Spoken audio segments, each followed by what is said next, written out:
बिस्मिल्लाहिर्रहमानिर्रहीम। अस्सलाम वालेकुम नाजरीन, शो के इस प्रोग्राम में खुश आमदीद।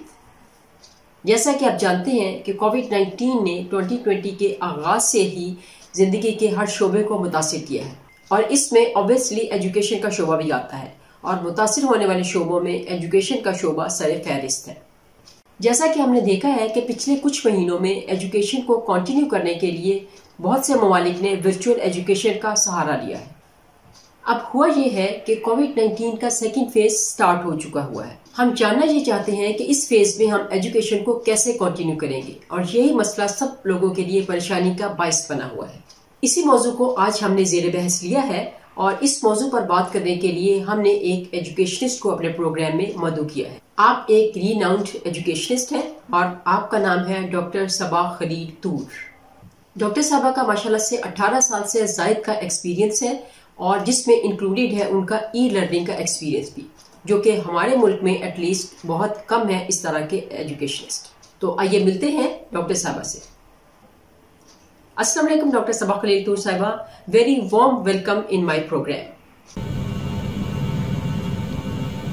जी वालेकुम सलाम और आपका बहुत शुक्रिया कि आपने मुझे अपने चैनल पे मदऊ किया है और मुझे मौका दिया है कि मैं इस अहम मौजू के ऊपर थोड़ी सी बात कर सकूं।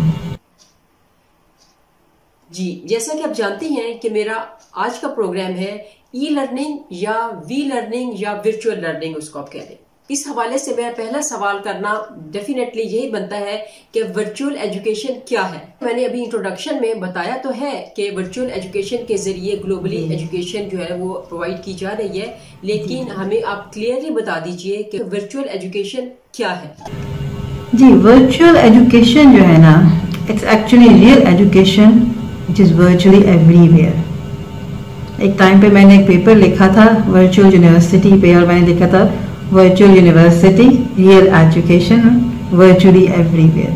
So what it really means is कि ऐसी education जिसमें आपको ज़रूरी नहीं है कि किसी फिक्स्ड लोकेशन पे और किसी फिक्स टाइम पर मौजूद होना ज़रूरी हो, ठीक है। सो इट्स लाइक इस एजुकेशन का मोड वो है जो कि इंडिपेंडेंट है टाइम का और इंडिपेंडेंट है लोकेशन का। किसी ज़माने में हम इसको सिर्फ डिस्टेंस एजुकेशन कहते थे, यानी कि आप अपने घर में या किसी और शहर में बैठे हुए हैं तो आपके जो एजुकेशनल इंस्टीट्यूट होते हैं वो आपको भेजते थे कागज़ पे, पेपर्स पे। बाद में जब रेडियोज़ इन्वेंट हुए तो फिर रेडियो के थ्रू लेक्चर्स भी आने शुरू हो गए, मगर इस सारे फिनोमेने को हम कहते थे कि ये डिस्टेंस एजुकेशन है। जब कंप्यूटर्स वगैरह स्टार्ट हुए, जिसे हम कहते थे थर्ड इंडस्ट्रियल रेवोल्यूशन हुआ, तो उस टाइम पे फिर एजुकेशन जो है उसको रिमोटली प्रोवाइड करने के लिए हमने कंप्यूटर्स वगैरह इस्तेमाल करने शुरू कर दिए, ठीक है ना। तो इसका मतलब है कि हमने अब जो मोड इस्तेमाल किया वो कंप्यूटर्स का इस्तेमाल किया, ठीक है। तो लिहाजा इस वर्चुअल एजुकेशन को हम ई लर्निंग भी कहते हैं उर्फ़-ए-आम में। और जब आपका इंटरनेट एक्सेट्रा ये काफ़ी ज़्यादा पॉपुलर हुआ और बना, ठीक है ना, तो उसके बाद हमने इसको एजुकेशन को कहना शुरू कर दिया कि ये ऑनलाइन चला गया है। ऑनलाइन का मतलब है कि आप इंटरनेट के थ्रू कर रहे हैं। ई लर्निंग जब तक खाली थी तब तक हम और मोड्स भी इस्तेमाल कर रहे होते थे, लाइक सीडीज के थ्रू कर रहे हैं और डिवाइसेस के थ्रू प्रोवाइड कर रहे होते थे। So this is what the virtual education really means. बहुत शुक्रिया डॉक्टर साहबा, हमें इस तरह कम से कम अंदाजा तो हो गया कि वर्चुअल एजुकेशन है क्या। जैसा कि आपने अभी बताया कि ये डिस्टेंस लर्निंग है या ऑनलाइन लर्निंग है। हम लोग अक्सर जो तालीम हासिल करते हैं वो कन्वेंशनल एजुकेशन होती है कि क्लासों में जाते हैं, स्कूल में जाते हैं, कॉलेज यूनिवर्सिटीज में जाते हैं, तो वहाँ पे जाके तालीम हासिल करते हैं। और इस तरह मेरे नाज़रीन के दिमागों में ये सवाल जरूर उभरेगा कि अगर कन्वेंशनल एजुकेशन एग्जिस्ट करती है जो कि हम बचपन से देखते चले आ रहे हैं, तो फिर वर्चुअल एजुकेशन का क्या फायदा है। तो काइंडली आप बता दीजिए थोड़ा सा मेरे नाज़रीन को भी और मेरे भी इल्म में इजाफा हो जाएगा कि वर्चुअल एजुकेशन के और कन्वेंशनल एजुकेशन के इनके क्या फायदे और नुकसानात हैं और इनमें से कौन सा वाला तरीका जो है वो ज्यादा बेहतर है। जी, एडवांटेजेस डिसएडवांटेजेस देखें दोनों कन्वेंशनल मोड में भी हैं और इसी तरह ही वर्चुअल एजुकेशन के अंदर भी हैं। कोई चीज़ परफेक्ट तो होती नहीं है, राइट।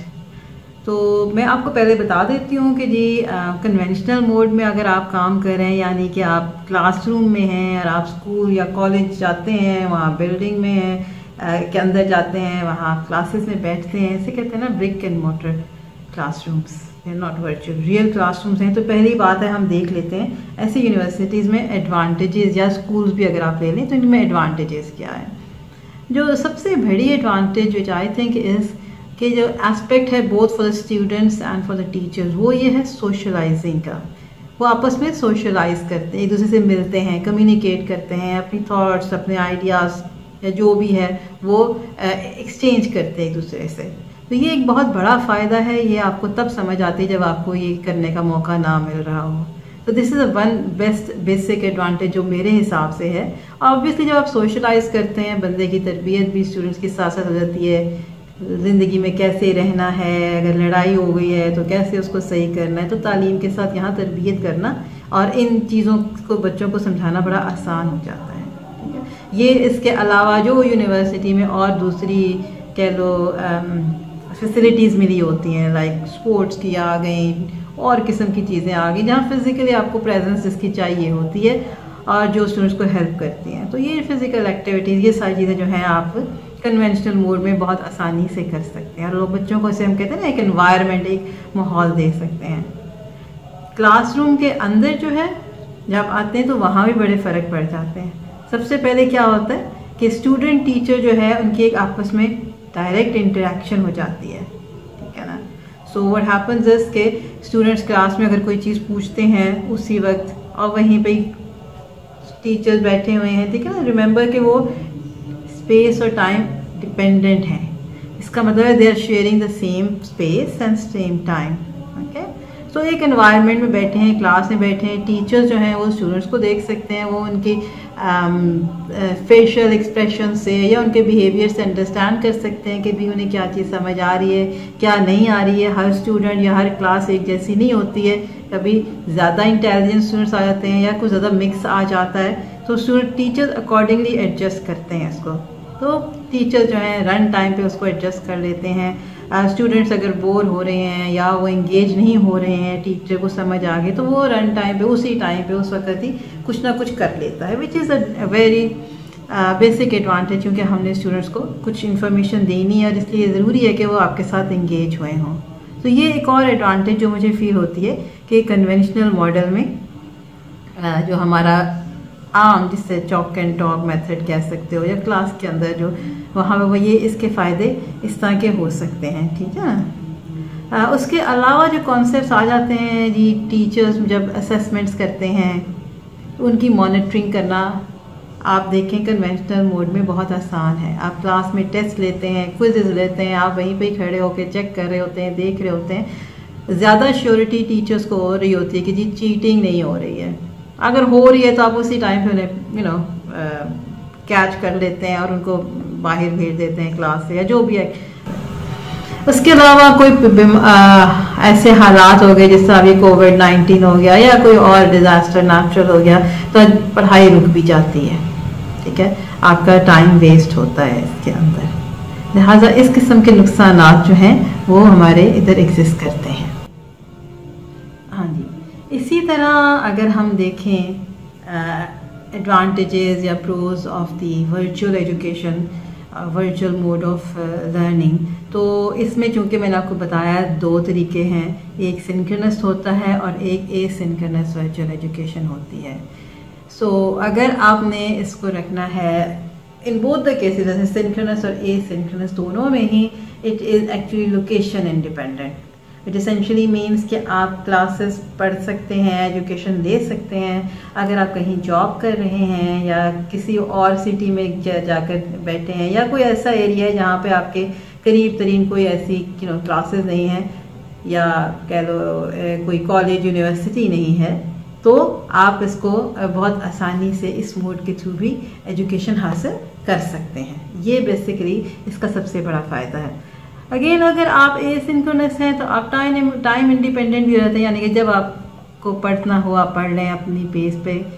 मगर अगर आप सिंक्रोनस हैं तो आपको, इट मीन्स कि आपको कुछ क्लासेस जो हैं वो ऑन टाइम आके पढ़नी पड़ती हैं, ठीक है। But that's not that big deal. आप आमतौर पे जब ऐसे मोड में पढ़ाया जाता है तो स्टूडेंट्स के साथ कोऑर्डिनेट कर लिया जाता है। टीचर जो होता है उसे कोई मसला नहीं होता कि भाई सुबह को पढ़ा रहा है या शाम को या कोई ऐसे टाइम, सो काफ़ी कन्वीनियंट होता है इस पर्सपेक्टिव से। सो पहला फ़ायदा तो यहाँ पे यही आ जाता है कि लोकेशन एंड टाइम इंडिपेंडेंट हो जाती हैं जब आप वर्चुअल मोड में आ जाते हैं। इसमें आप अपने ही पेस पे पढ़ सकते हैं। कुछ लोगों को जल्दी चीज़ें समझ आती हैं, कुछ को देर से समझ आती हैं, कुछ लोगों की और अदर रिस्पॉन्सिबिलिटीज़ भी होती हैं, राइट, वो उसको भी केटर कर रहे होते हैं, तो इसलिए वो शायद कम टाइम दे सकते हैं, मगर आप इस मोड में से पढ़ सकते हैं। एक और जो एडवांटेज इसकी जो मुझे नज़र आती है वो ये आती है कि जो आपका एजुकेशनल कंटेंट है और द इंस्ट्रक्शंस एक्सेट्रा हैं वो आपको 24/7 अवेलेबल हैं। ये नहीं कि आप क्लास में नहीं गए तो आपको नहीं पता टीचर ने क्या असाइनमेंट दी, सब ऑनलाइन होगा, ठीक है।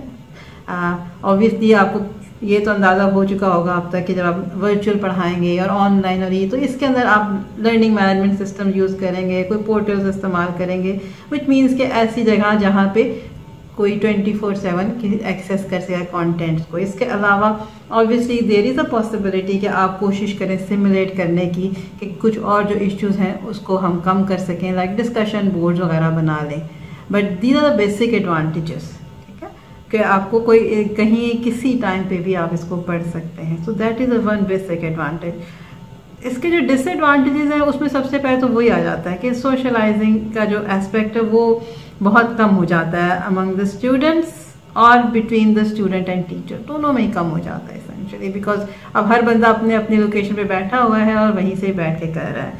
लिहाजा ये जो एस्पेक्ट है इससे मैंने देखा है कि फ़र्क भी पड़ता है, लोगों की पर्सनालिटी से ही फ़र्क पड़ जाता है। ऑब्वियसली आप जब एकदम से बिल्कुल कमरे में बैठ के या अलग से बैठ के काम करते हैं, एकदम से आपको जाना पड़ जाए तो क्या होगा, आपको ऑड फील होगा। बेसिकली इसके अंदर तो यही है। तो लिहाजा कम्युनिकेशन जो है वो स्किल्स थोड़ी सी मुझे लगता है कि कमज़ोर हो सकती हैं इसके।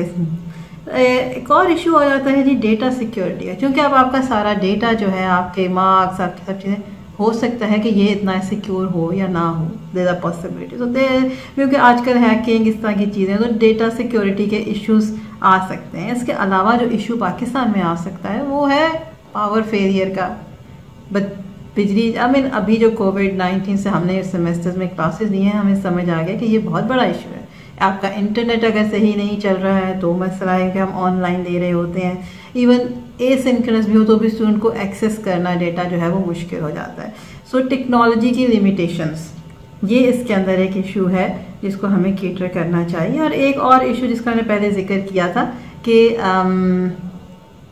मॉनिटरिंग, आपने असेसमेंट करनी है, फॉर्मेटिव असेसमेंट करनी है, समेटिव असेसमेंट करनी है, तो उसमें बड़ा ज़रूरी होता है कि टीचर जो है वो मॉनिटर करे और देखे कि चीटिंग नहीं हो रही, कोई प्लेजरिज्म नहीं हो रहा। ठीक है, मैकेनिज्म हम बना लेते हैं, टर्निटिन डाल दिए ये दो, मगर वो वाले एक चीज़ है कि जो हम एक्चुअल क्लास एक्टिविटीज़ करवाते हैं एकदम से, वो भी बड़ी मुश्किल हो जाती हैं इसके अंदर, वरना क्विज़ेज़ वगैरह भी लिए जा सकते हैं, सारा कुछ हो सकता है।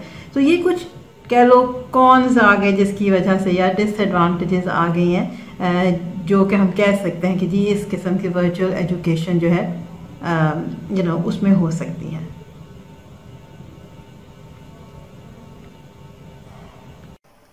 जी बहुत शुक्रिया डॉक्टर साहबा, आपने बड़ा डिटेल में और बड़ा क्लियरली इसका आंसर दिया। और अब मुझे उम्मीद है कि मेरे नाजरीन को और मेरे नाजरीन जितने भी हैं, जो स्टूडेंट्स हैं या उनके पेरेंट्स हैं, उनके लिए ये बड़ा क्लियर हो गया होगा, और ख़ास तौर से पेरेंट्स के लिए ये बड़ा आसान हो जाएगा कि वो बच्चे को किस एजुकेशन मोड में पढ़ाना चाहते हैं। एक और सवाल जो इसी से रिलेटेड है, डॉक्टर साहबा आजकल हम एक नया मोड के बारे में भी सुन रहे हैं जिसको हम ब्लेंडेड मोड कहते हैं, तो मेरे नाजरीन को ये बता दीजिए, उनकी सहूलत के लिए ये बता दीजिए कि ये ब्लेंडेड मोड क्या है। हाँ जी, एक और है, देखें अब अभी हम आपको बताया कि एडवांटेजेस भी हैं इसकी कन्वेंशनल मोड की, और डिसएडवांटेजेस भी हैं। तो हम ऐसा पे टाइम आया, हमने सोचा the people who in education, यार क्या करें कि हम अपने स्टूडेंट्स को बेहतर एजुकेशन एक्सपीरियंस दे सकें। तो ऐसा नहीं हो सकता कि हम give them best of both the worlds, हम उन्हें एडवांटेजेस कन्वेंशनल की भी दे दें और एडवांटेजेस हम उनको ऑनलाइन मोड की भी दे दें, ठीक है। तो इसका ये इसका क्या मतलब हुआ कि हमने कहा कि हम ये दोनों जो मोड्स हमने एजुकेशन के बताए हैं, ठीक है, इनका ब्लेंड कर दें आपस में, उनको आपस में इस तरह से कर दें कि हम एक ऐसी पेडागॉजी बनाएं जिसमें ब्लेंड हो दोनों का। So that is why it's called a blended learning model, ठीक है ना। अब इसके अंदर ऑब्वियसली बहुत सारी वेरिएशंस आ जाएंगी, but so blended learning model जो है essentially it is between the pure conventional method of teaching and the pure online, ठीक है ना, virtual mode. So virtual mode के और कन्वेंशनल रियल मोड के दरमियान, जिसे हम कई दफ़ा कहते हैं, उन दोनों का मिक्सचर बना के हमने इनको ब्लेंड कर दिया। सो इसको हमने कह दिया जी कि ये होता है ब्लेंडेड, ये होता है ब्लेंडेड मॉडल। सो इसमें होता क्या है, इसमें होता ये है कि students by and large class में भी आते हैं, क्लास में आके फेस टू फेस टीचिंग जो है वो भी रिसीव करते हैं, लर्न करते हैं चीज़ें from with in the class. तो उसका अंदर ब्रिक एंड मॉर्टर वाला जो एक बिल्डिंग है उसमें भी आते हैं, मगर उसके अलावा वो अपनी नॉलेज को इन्हांस करने के लिए ऑनलाइन मटीरियल्स भी इस्तेमाल करते हैं। तो क्लास में आके आपने फेस टू फेस उनसे there are several ways actually class भी अटेंड की, उसके बाद आपने जाके असाइनमेंट्स वगैरह जो हैं वो अपलोड कर दी, जाके अपने लर्निंग मैनेजमेंट सिस्टम के ऊपर, या आपने वहाँ पे जाके कंटेंट्स जो हैं और भी अवेलेबल वीडियोस वगैरह जो भी टीचर ने आपके लिए रखी हैं वो सारी आप रिसीव कर सकते हैं। सम टाइम टीचर्स जो होते हैं अपने रिकॉर्डेड लेक्चर्स भी रख देते हैं कि अगर स्टूडेंट ने मिस कर दिया तो चलो वो भी उसको देख लेगा अगर वो नहीं क्लास में आ सका। बट ये है कि दोनों का मिक्सचर बना देते हैं, टेक्नोलॉजी को इस्तेमाल करते हैं ऑनलाइन। अब ये ऑनलाइन आप क्लास के अंदर भी हो सकते हो, ऑनलाइन आप बाद अलग से भी हो सकते हो। फिर इसकी वजह से काफ़ी और मॉडल्स बन गए ना ब्लेंडेड लर्निंग के, स्टेशन रोटेशन मॉडल बन गया, लैब रोटेशन मॉडल बन गया, लकार्टा मॉडल बन गया, एनरिच्ड वर्चुअल मोड जो है ये भी कॉन्सेप्ट आया, फ्लेक्स और जो फ्लिप क्लासरूम्स हैं जो पहले भी हुआ करते थे मगर ये भी बड़े अच्छे तरीके से होने लग गए ब्लेंडेड मॉडल के अंदर। अब अगर आप थोड़ा सा कहें तो मैं आपको बता दूं, स्टेशन रोटेशन का मतलब सिर्फ ये है कि आप एक ही क्लास में हैं मगर आपने 2-3 स्टेशन बना दिए हैं, स्टूडेंट्स जो है, या 3 किस्म की एक्टिविटीज़ बना दी हैं, ग्रुप्स बना दिए, एक ग्रुप एक एक्टिविटी कर रहा है, दूसरा दूसरी कर रहा है, और दे आर कंप्यूटर से ऑनलाइन चीज़ें पिक कर रहे हैं। मे भी वहाँ बैठ के ग्रुप में कोई सिमुलेशन जो है या कोई और गेमिफिकेशन के थ्रू या गेम्स के थ्रू कोई जो लर्निंग करनी है वो कर रहे हैं, और मे भी कोई ऑफलाइन एक्टिविटी भी कर रहे हैं। So that is called the station rotation. Lab rotation means कि आप क्लासरूम में पढ़ते हैं कुछ और जाके लैब में करते हैं। लकार्टा मीन्स कि आप ज़्यादा फेस टू फेस करते हैं, ऑनलाइन कम करते हैं। और जो एनहेंस आपकी है वर्चुअल, उसमें आप क्या करते हैं, ज़्यादा वर्चुअल एक्टिविटी करते हैं या ऑनलाइन करते हैं और फेस टू फेस थोड़ा बहुत करते हैं। जी डॉक्टर साहब बहुत शुक्रिया। जैसा कि अभी हमने पहले बात की थी कि कोविड-19 का सेकेंड फेज स्टार्ट हो चुका है, इसमें बहुत ज़्यादा कंसर्न्स हैं इस तरह के एटमॉस्फेयर में, इस तरह के एनवायरनमेंट में जहां हमें कहा जा रहा है कि सोशल डिस्टेंसिंग भी हो और एजुकेशन भी हो। तो इसके लिए हमें उन्हीं 3 तरीकों में से कोई तरीका इस्तेमाल करना पड़ेगा या कोई और यूनिक तरीका भी है इसके लिए?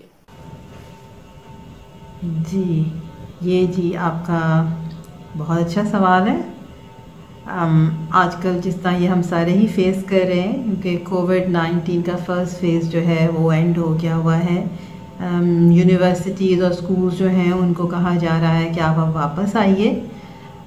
स्टूडेंट्स जो हैं उन्हें कैंपस पे बुलाया जा रहा है, मगर ऐसे नहीं बुलाया जा रहा, उन्हें कहा जा रहा है कि आप आएँ और SOPs हमारे जो हैं उनको भी साथ साथ फॉलो करें।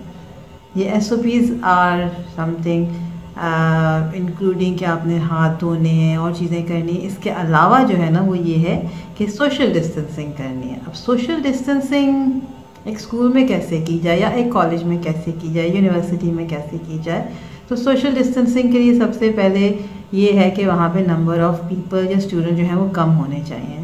तो तकरीबन हर यूनिवर्सिटी अराउंड द ग्लोब जो है उसने कहा जी एक टाइम पे आधे स्टूडेंट्स आएँ और आधे स्टूडेंट्स ना आएँ, और स्कूल्स में भी इसी तरह से कहा गया है, डिवाइड कर दिए हैं, ठीक है ना।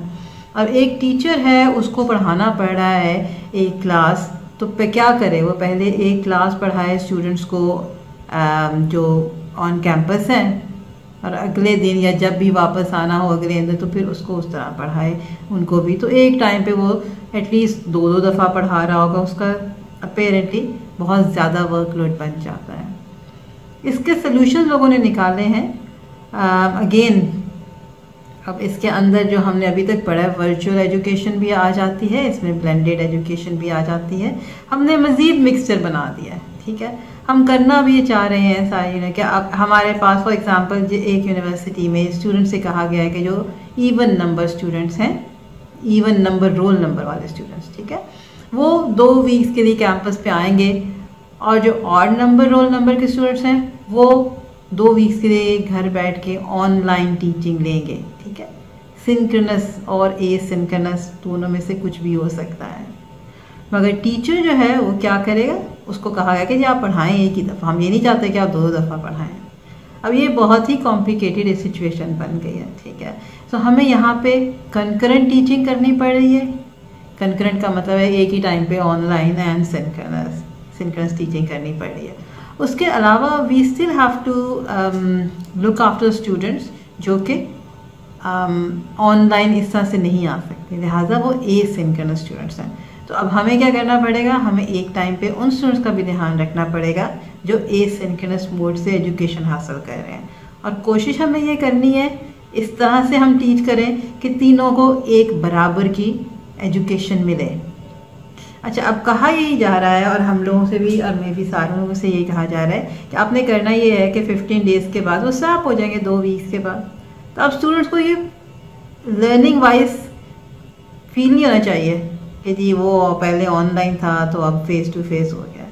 So this is a very complicated situation, ठीक है ना। इसके अंदर ना सिर्फ ये कि आपके पास 3 टाइप्स ऑफ स्टूडेंट्स आ गए, इसमें एडिशनल जो डायमेंशन आ गई वो ये आ गई है कि जो यूज टू हो गया हुआ है फेस टू फेस का, उससे आप ऑनलाइन में भेज रहे हैं, और जो ऑनलाइन का यूज टू हो गया है उससे आप फेस टू फेस कर रहे हैं। सो ये चैलेंज है जी, इस दफ़ा बहुत बड़ा चैलेंज है टीचर्स के लिए भी कि वो इसे कैसे एक क्लास को लेके चलते हैं एक टाइम पे, और स्टूडेंट्स के लिए भी कि वो किस तरह से अडेप्ट करते हैं ये दोनों तरीक़ों से पढ़ने के लिए, ठीक है ना। अब इसमें कुछ चीज़ें कही जा सकती हैं कि जी फिर for example I am a teacher, मैं इसको कैसे लेके चलूँ।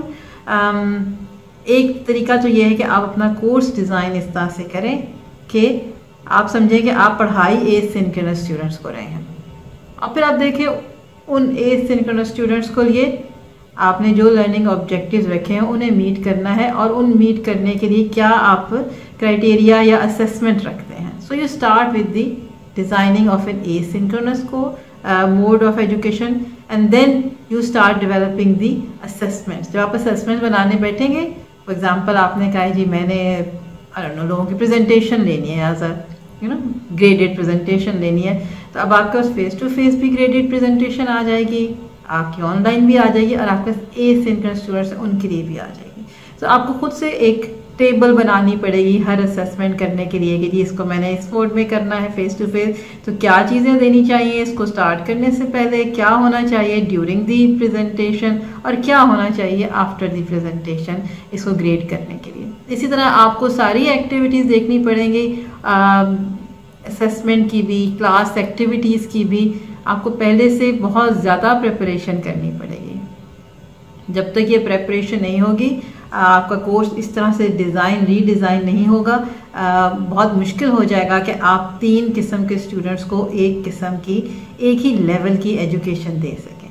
दूसरी चीज़ इसमें जो आपको कंसिडर करनी चाहिए है वो है कि आप ज़ाहिर अब आप क्लासरूम में आ गए हैं, अब आपने फेस टू फेस का बाकी मोड को भी सेटिस्फाई करना है, तो आपकी जो इंफ्रास्ट्रक्चर है टेक्नोलॉजी वाइज वो बहुत बेहतर होना चाहिए, बल्कि मैं तो कहूँगी परफेक्ट होना चाहिए अगर आप एक जैसी एजुकेशन देना चाह रहे हैं।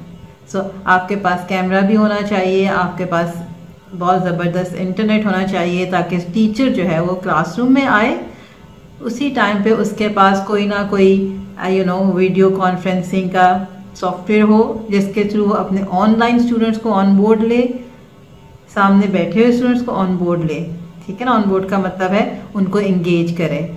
कुछ सवालात जो हैं वो आपके ऑनलाइन टीचर्स स्टूडेंट्स जो हैं वो उसका जवाब देंगे, और कुछ जो सवालात के जवाबात हैं वो फेस टू फेस दे रहे होंगे।